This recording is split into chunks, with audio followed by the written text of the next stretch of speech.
ഇതെനിക്ക് സന്തോഷമുള്ള ഒരു തീരുമാനം വടകരയിലെ MACT നിന്ന് വന്നു. ഒരു ദുഷാന ആ കുട്ടിയുടെ കാര്യം പറഞ്ഞു കഴിഞ്ഞാൽ വടകരയിലുണ്ടായ വാഹനാപകടത്തിൽ ഒരു മുത്തശ്ശിയും ദുഷാന എന്ന ഈ 9 വയസ്സുകാരി കുട്ടിയും പെട്ടു. മുത്തശ്ശി മരിച്ചു. ഈ കുട്ടി അബോധാവസ്ഥയിലെ ഒരു കൊല്ലമായി ഈ കുട്ടി കിടക്കുകയാണ്. അപ്പോൾ ഈ കുട്ടിക്ക് ഈ കേസിൽ ചാർജ് ഷീറ്റ് കൊടുത്ത് 7 മാസം കഴിഞ്ഞിട്ടും ഇതുവരെ ഇൻഷുറൻസ് എമൗണ്ട് കൊടുത്തില്ല. അവസാനം ഹൈക്കോടതി ഇടപെട്ടു, ലീഗൽ സെൽ ഇടപെട്ടു. ഇതെല്ലാം ഇടപെട്ട് അവസാനം വടകര MACT തീരുമാനം വന്നു. 1,15,00,000 രൂപ ഈ കുട്ടിക്ക് ഇമ്മീഡിയറ്റായിട്ട് അടിയന്തരമായി നൽകണമെന്ന് MACT വിധിച്ചിരിക്കുന്നു. എന്തായാലും ആ തുക കമ്പനി കൊടുക്കണം. പലപ്പോഴും സംഭവിക്കുന്ന ഒരു കാര്യം, ഇങ്ങനെ വലിയ കടുത്ത അപകടങ്ങളിലൊക്കെ പെട്ടുപോയി ജീവിതം തന്നെ തകർന്നുപോയ ആളുകൾക്ക് യഥാസമയത്ത് ഇൻഷുറൻസ് തുക ലഭിക്കാറില്ല. ആ ഒരു പ്രശ്നത്തിലേക്ക് നമ്മുടെ കണ്ണു തുറപ്പിക്കുന്നതാണ് ഇന്ന് വടകരയിലെ MACTയുടെ തീരുമാനം.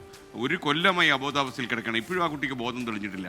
ആ കുട്ടിക്ക് പോലും ഇൻഷുറൻസ് തുക ലഭിക്കുന്നില്ല എന്നൊരു സാഹചര്യം ഉണ്ടായത് ഈ ഇൻഷുറൻസ് കമ്പനികളൊക്കെ ചെയ്യുന്ന ഈ പരിപാടി കൊണ്ടാണ് നമ്മൾ മനസ്സിലാക്കുന്നു.